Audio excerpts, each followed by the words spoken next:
అద్భుతమైన విజయం సాధించినందుకు మీ అందరికీ హృదయపూర్వక ధన్యవాదాలు అండ్ కంగ్రాచులేషన్స్. రియల్లీ అంటే 100% విజయం సాధించడం అనేది అన్హర్డ్. నేనైతే ఎక్కడ వినలేదు, అంటే ఈవెన్ వరల్డ్లో ఎక్కడైనా జరిగిందో లేదో నాకు తెలియదు, కానీ ఇండియాలో మాత్రం ఎప్పుడు జరగలేదు. అందులో ఇంత 21 is a big number. 21 to 21 కొట్టడం అంటే ఇంత ఎఫర్ట్ వెనకాల 17 సంవత్సరాల శ్రమ దాని వెనకాల ఉంది. అది మన ప్రెసిడెంట్ పవన్ కళ్యాణ్ గారి శ్రమ. ఇంత విజయం మనందరం సాధించామంటే ఆయన 17 సంవత్సరాలు ఎంత మెంటల్గాను శారీరకంగాను ఎన్నో వ్యయ ప్రయాసాలు కోర్చి ఇలాగా అందరినీ ఒక విజయ పదంలో తీసుకొచ్చారంటే is an amazing personality, amazing person. అంటే మీరందరూ ఎలాగా మీ నియోజకవర్గాల్లో పనిచేశారో మా అందరికీ అదృష్టం, మాకు మా ఫ్రెండ్స్ చాలామందికి అదృష్టం ఏంటంటే మా ప్రెసిడెంట్ గారి నియోజకవర్గంలో పనిచేసే అదృష్టం మాకు దొరికింది. గ్రౌండ్ లెవెల్లో మన జనసేనని అభిమానించేవాళ్ళు, కార్యకర్తలు, వీర మహిళలు, జన సైనికులు, నాయకులు వాళ్ళు ఎంత ప్రేమ చూపించారంటే నేను ఆ పిఠాపురం 45 days అనేది ఒక ఎన్రిచింగ్ ఎక్స్పీరియన్స్ నా జీవితంలో. చాలా నేర్చుకున్నాను, చాలా బాధ్యత కూడా తెలిసింది నాకు. అంటే ఇంతమంది ఒక్క వ్యక్తి వెనకాల నిలబడి చేశారు. మీరు ఎవరు తప్పుగా అనుకోనంటే ఒకటే ఒక మాట, ఈసారి ఈ ఎలక్షన్స్ మీరందరూ ఎంత శ్రమ పడ్డారు, వెరీ గుడ్. కానీ ఈ ఎలక్షన్ నడిపింది ఇద్దరు. ఒకళ్ళు మన ప్రెసిడెంట్ పవన్ కళ్యాణ్ గారు, మిగిలింది సామాన్యమైనటువంటి జన సైనికులు. వీళ్ళు నడిపారు. ఎందుకంటే కళ్ళారా చూసే నేను అక్కడ అసలు ఎవరు నాయకులు అనేవాళ్ళు లేరు. అక్కడ నాయకుల నుంచి ఎవరూ పట్టించుకోలేదు. ప్రతి వాళ్ళు ఎర్ర కండువా వేసుకోవటం చాలా అద్భుతంగా, అంటే ఎంత ప్రేమగా ఆహ్వానించేవాళ్ళు అంటే ఆఖరికి 11 years కిడ్ వాలంటీరింగ్ చేసి అందరికీ మజ్జిగ పంచుతున్నాడు. మా స్నేహితుడు అజయ్ గారు వెళ్ళి సార్ తాగండి సార్ మజ్జిగ చల్లగా ఉంటుంది. సరే తాగిన తర్వాత ఊరికి అడిగాడు, బాబు ఎవరికేమంటావు ఓటు అని. గ్లాస్కి ఏంటి సార్, గ్లాస్కి ఏంటి. 11 సంవత్సరాల కుర్రాడు వాడు. రేపు పొద్దున్న పెద్ద అయితే 29లో వాడు ఓటర్ అవుతాడు, అంటే ఒక యువకుడు అవుతాడు. అంటే అంత పెనిట్రేట్ అయ్యింది పిల్లల్లో, పెద్దల్లో. అంటే ఆయన్ని అఫ్కోర్స్ మన ప్రెసిడెంట్ గారికి మేము ఇంత చేయాలి అని మాకు ఆలోచించే లోపుగా దానికి 100 రెట్లు ఆయన వెనకాల ప్లాన్ ఉంటుంది బ్రెయిన్లో. అందుకని మేమేం చెప్పం ఇంత చేయాలని. ఎంతో నమ్మకం పెట్టుకున్నారు మన మీద. అలాగే మీ నియోజకవర్గాల్లో, అలాగే ఎంపీ స్థాయిని కాన్స్టిట్యుయెన్సీస్లో మీ మీద ఎంతో నమ్మకం పెట్టుకున్నారు. 21 మంది ప్లస్ 2 ఎంపీలు. మీరు నథింగ్ బట్ పవన్ కళ్యాణ్ గారి యొక్క ప్రతినిధులు. అంటే మీలో పవన్ కళ్యాణ్ గారిని చూసుకుంటారు. సో మీలో అంటే ఇంతకు ముందు జరిగిపోయిన ప్రభుత్వం మీద మనం విమర్శించాల్సిన అవసరం లేదు. అందుకనే కాబట్టి మనల్ని ఎన్నుకున్నారు. కాబట్టి మీరు ఒక బాధ్యతాయుతంగా అద్భుతమైన సర్వీస్ చేస్తే ఇవాళ మీ 21 మంది ప్లస్ 2 ఎంపీలు ఈ పార్టీని రేపొద్దున్న 29లో అంటే దాదాపు అన్ని సీట్స్లోనూ పోటీ చేయగలిగే సత్తా తీసుకురావడానికి మీ మీద బాధ్యత ఉంది. మాకు ప్రెసిడెంట్ గారు చెప్పింది ఏంటంటే ఒకసారి ఆయన నేను చేయాల్సింది చేశానన్న తర్వాత మాకు కొన్ని బాధ్యతలు అప్పగించినప్పుడు మేమే ఒక్కరోజు కూడా ప్రెసిడెంట్ గారు డిస్టర్బ్ చేయాలి. కారణం ఏంటంటే ఇంత చేసిన తర్వాత కూడా సార్ ఇక్కడ ఈ ప్రాబ్లం ఉందండి అని చెప్పడం అంత పనికి అంతం లేదు. మేము ఎప్పుడు అని ఒక మాట చెప్పాల, మేము చేసుకుంటూ వెళ్ళాం. మాకు అందరూ బ్రహ్మాండంగా సహకరించారు. పిఠాపురం అనేది ఒక్కటే చెప్పట్లేదు, పిఠాపురం లాంటి ఎక్స్పీరియన్స్ ప్రతి వాళ్ళకి ఉంటుంది. నేను ఏం చెప్పినా మీ అందరికీ అది అర్థమవుతుంది. మీ ఊర్లో కూడా అలాగే జరిగి ఉంటుందని. థ్యాంక్ యూ అండి. మీ అందరూ అద్భుతమైనటువంటి శ్రమ చేశారు, కష్టపడ్డారు. అండ్ మనందరికీ ఒక బ్యాక్ బోను, మనందరి వెనకాల ఒక శక్తి మన ప్రెసిడెంట్ పవన్ కళ్యాణ్ గారు. Hats off to our president and Janasena కార్యకర్తలు. Thank you. సుదీర్ఘమైన ప్రస్తావనలో ఎవరు కూడా ఊహించని పరిణామం ఈరోజు మనం అందరం ఇంత అద్భుతంగా ప్రెసిడెంట్ గారి నాయకత్వంలో జనసేన పార్టీ ప్రతి ఒక్కరి హృదయాల్లో మనం కష్టపడి నిలబడిన తీరు, అదేవిధంగా రాష్ట్ర ప్రజల కోసం ఒక అంకిత భావంతో, ఒకే ఒక ఆలోచనతో వైఎస్ఆర్సీపీ విముక్త ఆంధ్రప్రదేశ్ కోసం నిలబడాలి, అందరినీ కలిపి ముందుకు తీసుకెళ్లాలనే ఒక పట్టుదలతోటి ప్రెసిడెంట్ గారు చేసిన ప్రయత్నం మనందరం కూడా మనస్ఫూర్తిగా ఆయన్ని అభినందించాలి. ఎందుకంటే దాని ద్వారానే మనం ఇంత దూరం రాగలిగాం. ఈ రోజున 100% స్ట్రైక్ రేట్ అని అన్నారు ఆయన. సో ఈరోజు రాష్ట్ర ప్రజలకు అర్థమవుతోంది ఆ 100% స్ట్రైక్ రేట్ యొక్క విలువైన స్టేట్మెంట్ వెనుక ఏ విధంగా ఆలోచించారు అనేది. కేవలం సంఖ్య కోసం సీట్లు తీసుకుని నష్టపోవడం కాదు, ప్రతి సీటు కూడా మనం విజయం సాధించాలనే ఒక పట్టుదలతో తీసుకొచ్చిన నిర్ణయాన్ని మనందరం కూడా గర్వపడాలి. నాగబాబు గారు చెప్పినట్టు ఈ ఎన్నికల్లో మనం చూసింది ఏంటంటే ప్రెసిడెంట్ గారి నాయకత్వం, క్షేత్రస్థాయిలో మన జన సైనికులు, వీర మహిళలు వాళ్ళు నిలబడిన తీరు. తెలుగుదేశం పార్టీ, భారతీయ జనతా పార్టీ నాయకులతో చిన్న చిన్న గ్యాప్లు ఉన్నా కూడా ఎక్కడ పట్టించుకోకుండా అందరం కలిసికట్టుగా వెళ్ళాలి ముందుగానే ఒక పట్టుదలతోటి వాళ్ళు ఏ విధంగా పనిచేశారో మనందరం క్షేత్రస్థాయిలో చూసాం. నిలబడాలి, ఒక బాధ్యత ఉంది మన పైన. దయచేసి మీరందరూ కూడా రాబోయే రోజుల్లో ఏ విధంగా కష్టపడి ప్రజల యొక్క ఆదరణ మీరు సంపాదించుకున్నారో, పార్టీకి మంచి పేరు తీసుకొచ్చారో, అదే ఆదరణ ప్రతి ఒక్క ఓటర్ అని అనుకుని ప్రతి ఒక్క పౌరుడి దగ్గరికి వెళ్ళి మనం మన పార్టీ గురించి, ప్రభుత్వం గురించి, చేసే కార్యక్రమాల గురించి మీరు మనస్ఫూర్తిగా ప్రజల్లోకి తీసుకెళ్ళాలి. ఇది ఒక సువర్ణ అవకాశం. రాష్ట్ర ప్రజలు కూడా ఆ విధంగా ఆశీర్వదించారు, ఎన్నడూ లేని విధంగా. కాబట్టి ఎంతో బాధ్యత ఉంది మన పైన. చక్కగా ప్రతి ఒక్కరికి సేవాభావంతో జనసేన పార్టీ ఏ విధంగా నిలబడేదో, అంశాలపైన ఏ విధంగా నిలబడేదో, ఆ రెండు బేస్ చేసుకుని మీరు ప్రజల్లోకి మనస్ఫూర్తిగా తీసుకెళ్ళి పవన్ కళ్యాణ్ గారి నాయకత్వాన్ని ప్రతి ఒక్కరిలో చేర్చే విధంగా మీరు కష్టపడాలని మనస్ఫూర్తిగా కోరుకుంటూ, ప్రెసిడెంట్ గారికి మరొక్కసారి మన అందరి తరఫున మనస్ఫూర్తిగా ఆయనకి ప్రత్యేకంగా ధన్యవాదాలు తెలుపుకుంటున్నాను. Thank you very much sir. ఒక చారిత్రాత్మకమైన విజయం సాధించిన ప్రజలు ఇచ్చిన అద్భుతమైన తీర్పు, దాంట్లో మనం భాగస్వామ్యం అయ్యాం దాంట్లో. సో మీ అందరూ అద్భుతమైన మెజారిటీతోటి, బలమైన మెజారిటీలతోటి మన 21 స్థానాలు పోటీ చేస్తే 21 స్థానాలు అద్భుతంగా గెలిచాం. 2 పార్లమెంట్ నియోజకవర్గాలు గెలిచాం. భారతదేశంలో ఎప్పుడు కూడా తీసుకున్న అన్ని సీట్లు, పోటీ చేసిన అన్ని సీట్లు గెలవటం అనేది చాలా చాలా రేరెస్ట్ ఆఫ్ ద రేర్. ఇప్పుడు దాకా జరిగిందో లేదో కూడా తెలియలేదు. బట్ కంటెంపరీ టైమ్స్ అన్ని చేసిన వాళ్ళందరూ కూడా ఏం చేస్తారు, రీసెర్చ్ చేసిన వాళ్ళందరూ చెప్తారు ఫస్ట్ టైం ఇన్ ఇండియా అని. సో మీ అందరికీ జనశ్రేణుల తరపు, జనసేన సైనికుల తరపున, వీర మహిళల తరపున, పార్టీ పోటీ చేయని పార్టీ నాయకులందరి తరపున, మా అందరి ఆశయాలు, మీరు తీసుకెళ్తున్నారు ముందుకు రేపొద్దున. అంటే మీరు ఒక్కళ్ళే వెళ్ళట్లేదు అసెంబ్లీకి, వెనక జనసేనకు నిలబడ్డ ప్రతి ఒక్క నాయకులు, పోటీ చేయని నాయకులందరూ కూడా, రక్తం ధారబోసిన జన సైనికులు, అసలు అలుపెరకు ఇంట్లో నుంచి బయటికి రాని వీర మహిళలు, అసలు మామూలుగా ఇంట్లో నుంచి బయటికి రా, అలాంటి వాళ్ళు బయటకు వచ్చి మరి తిరిగారు మనకి. సో వారందరూ ఆశయాలు మీరు ముందుకు తీసుకెళ్తారు.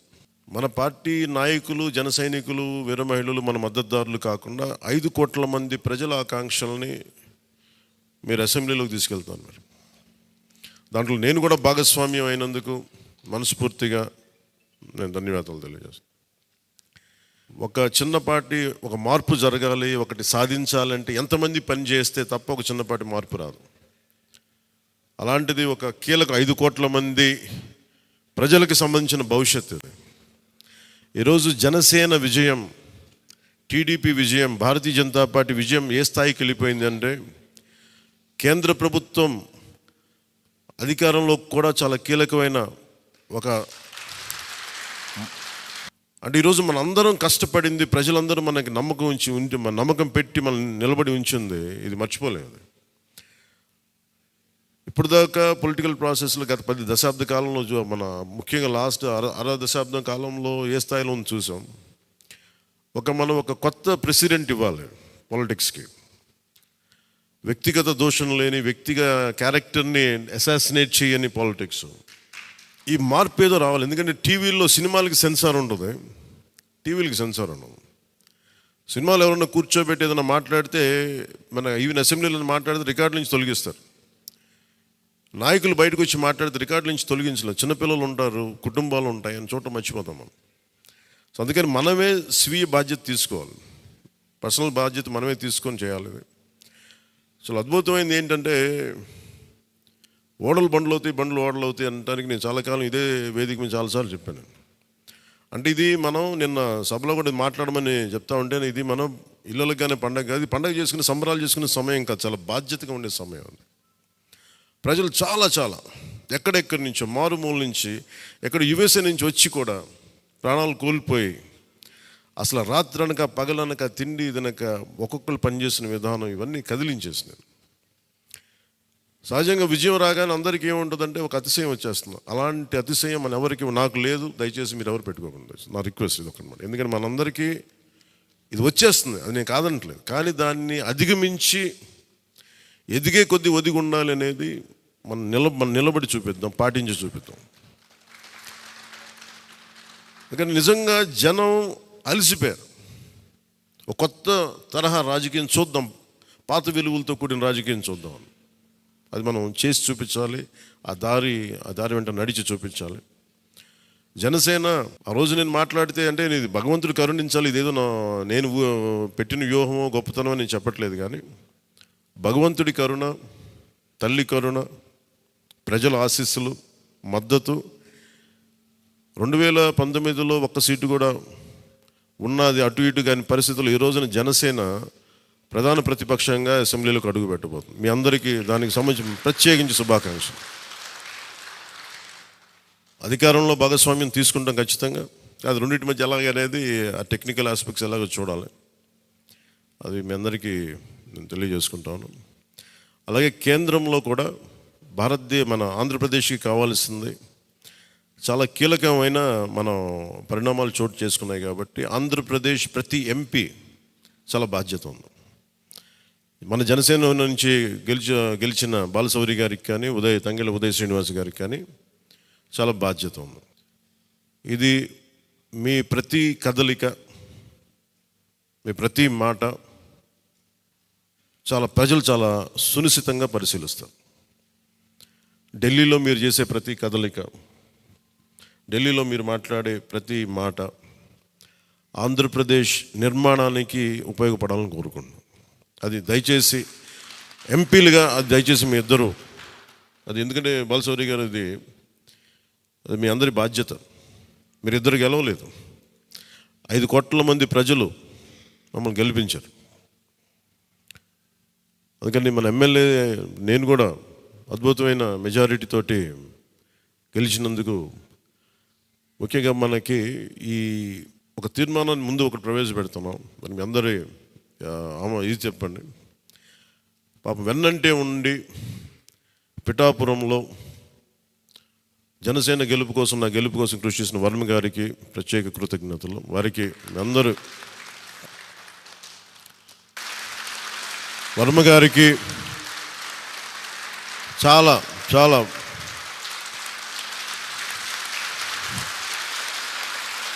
వర్మ గారా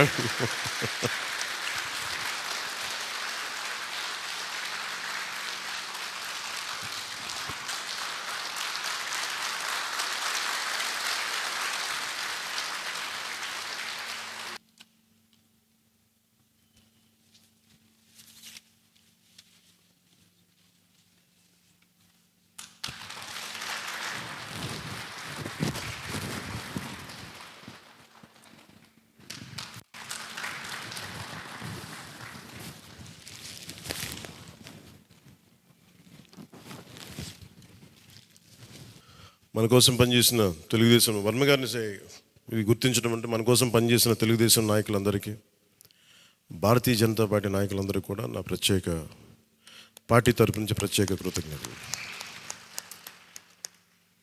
అలాగే జన సైనికులకి ప్రత్యేకించి మీరు పడ్డ శ్రమ, కృషి మేము మర్చిపోలేం.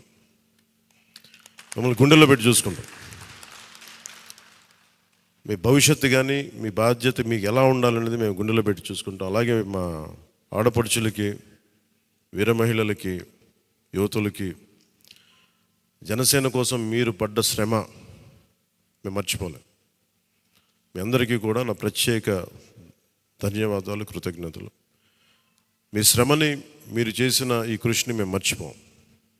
మీ ఆశయాలని మీరు దేనికోసమైతే పనిచేస్తారంటే ముందంటే తీసుకెళ్తాం. ఈ జనసేన కార్యాలయం ఇంకొద్ది రోజుల్లో ఫుల్ ఫ్లెడ్జ్డ్ ఫంక్షనింగ్ ఆఫీస్ అవ్వబోతుంది, రెడీ అవబోతూ ఉన్నది. మనకి రాష్ట్రంలో ఈ నలుమూలలు ఎవరు వచ్చినా కానీ దానికి తెరుచుకొని ఉంటాయి తలుపులు. ఇప్పుడు నా కోరిక ఏంటంటే 24 గంటలు పనిచేయాలి ఆఫీసు. అపరాత్రి అర్ధరాత్రి లేకుండా ఎవరికి ఏ సమస్య వచ్చినా అది ఉండేలా చాలా కష్టసాధ్యమైన విషయం. కష్టసాధ్యమైతే సాధించాం ఈ రోజున, దాన్ని కూడా సాధిస్తామని మీ అందరికీ తెలియజేసుకుంటూ నేను 6 ప్రత్యేకించి చెప్పాను. విద్య, వైద్యం, ఉపాధి, సాగునీరు, తాగునీరు, లా అండ్ ఆర్డర్. ఈ 6 అంశాల మీద మొదటి ప్రత్యేకమైన దృష్టి పెట్టి దీని మీద ముందు ప్రజలకి భరోసా కల్పించిన తర్వాత మిగతా అన్నిటి అంశాల మీద ముందుకు తీసుకెళ్దాం. అలాగే నేను ఢిల్లీ వెళ్తున్నాను ఇప్పుడు పిఎం గారిని ఎన్డీఏ మీటింగ్కి. వచ్చిన తర్వాత ఆ రోజు మనం ప్రత్యేకించి కూర్చోబెట్టి మీ అందరితోటి ఒక లెజిస్లేటివ్ పార్టీ మీటింగ్ని మనం కండక్ట్ చేద్దాం. సో ఆ ప్రక్రియ ఏం జరగాలో, ప్రజాస్వామ్య ప్రక్రియ ఏముందో దాని ప్రకారం ముందుకు చేద్దాం. అందుకని ఈరోజు జస్ట్ మిమ్మల్ని కలిసి మీకు అభినందనలు చెప్పాలనే నా ఉద్దేశం. అలాగే ఇంకో 3 రావాల్సింది, కొంతల గారును మన లోక మాధవి గారు వీళ్ళు రావాలి, కొంతల రామకృష్ణ గారు. సో వారి కోసం వెయిట్ చేస్తా ఉన్నాం. వాళ్ళు దారిలో ఉన్నారని చెప్తాను. వారికి నేను వెళ్ళిపోయేలోపు వాళ్ళు వస్తే సంతోషం. లేదంటే నాగబాబు గారు వారికి నా అభినందనలు తెలియజేయండి మీరు. ఇది చాలా కీలకమైన మనకి బాధ్యత. ఇది అంచెలంచెలుగా ప్రజల ఆకాంక్షల్ని నెరవేర్చే చాలా గొప్ప విలువైన ఒక అసెంబ్లీ స్థానాలు మనకి ఇచ్చారు. ఒక్క అసెంబ్లీ స్థానం ఇవ్వకపోయినా ఇంత దాకా పట్టుకొచ్చాం. ఈరోజు 21 ఇచ్చారు మనకి. ఇది ఈ అందరూ అనుకున్నప్పుడు ఏమనుకున్నారు, భారతదేశంకి కీలకమైపోయింది ఆంధ్రప్రదేశ్ ఎన్నికలు. ఎన్డీఏకి ఊతం ఇచ్చింది. అంటే మనం ఇది చిన్నది, ఇది పెద్దదని లేదు. ఎప్పుడు ఏ సమయంలో అది కీలకంగా మారిపోతుంది. ఒకటే అవ్వచ్చు, ఇంతే అవ్వచ్చు, గోరంత అవ్వచ్చు, అది కొండంత అవ్వచ్చు. ఈరోజు గోరంత విజయం అంటే చిన్న దీపం వెలిగిస్తే ఒక మొత్తం ఎలా వెలుగునిస్తో జనసేన గోరంత దీపం కొండంత వెలిగించింది ఈరోజు ఆంధ్రప్రదేశ్. సో మీ అందరికీ నా ప్రత్యేక కృతజ్ఞతలు. చాలా ఉత్సాహంతో పనిచేద్దాం. ప్రజలు మామూలుగా మనకు వెన్నుతట్టి చెప్పలేదు, బలంగా నిలబడమని చెప్పారు మనకి. మీ వెంట మేము ఉన్నామని. అని ఒకటే అనుకున్నాను, పవన్ కళ్యాణ్ గారికి ఎక్కువ నాకు అందరూ ఇంట్లో పవన్ కళ్యాణ్కి ఎక్కువ మెజారిటీ వస్తుంటే నన్ను మించిన మెజారిటీలు వచ్చేసినాయి మీ అందరికీ. అది నాకు చాలా ఆనందంగా ఉంది. What a victory. అంటే దీని వెనక మనం చూడాల్సింది చాలా బాధ్యత. నేను ఆనందం చూడట్లేదు. వేసిన ప్రతి ఓటు వెనక నాకు ఇలాగ అనిపిస్తుంది, ఓటు వేసాను జాగ్రత్త, ఈ భయం ఉంది నాకు లోపల. సో మనం ఈ ఉత్సాహాన్ని మీరు బాధ్యత కూడా తీసుకున్నాం. వంశీకృష్ణ యాదవ్ గారి మెజారిటీలు చూసినా, మన రమేష్ గారి మెజారిటీలు చూసినా, ఒక్కొక్కరు మెజారిటీలు చూస్తుంటే వాహ్ అనిపించింది. అంటే ఇది కేవలం పవన్ కళ్యాణ్కి ఒకటికి జరగలే, అది ఆ పాయింట్. అంటే ప్రజలు ఎంత బలమైన మార్పు కోరుకుంటున్నారు అన్నదే దీని వెనుక మనం చూడాల్సింది. అందుకని చాలా అద్భుతంగా ప్రజలు ఇచ్చిన మ్యాండేట్ని, ఈ తీర్పుని గుండెలో పెట్టుకుని తీసుకెళ్దాం దీన్ని. అంటే ఈరోజు మీతో పంచుకుంటున్నా, కలగన్నా నేను ఆంధ్రప్రదేశ్కి ఏదైనా చేయాలి. ఇందాక మా నాన్నబాబు గారు చెప్తాను, మా నాన్న ప్రభుత్వ ఉద్యోగి. మా నాన్న ప్రభుత్వం జీతం తీసుకునేవాడు, రుణపడి ఉందంటే. నేను కూడా చెప్తున్నాను, రూపాయి తీసుకుని సంపూర్ణ జీతం తీసుకుంటాను ఎమ్మెల్యేకి. తర్వాత నేను ఇవ్వాల్సింది ఇచ్చేస్తాను, అది పెద్ద పట్టించుకుని. కానీ ఎందుకు తీసుకుంటానంటే ఆంధ్రప్రదేశ్ ప్రజల సొమ్మును తింటున్నా ఆ బాధ్యత అనుక్షణం గుర్తు చేసుకోవడానికి.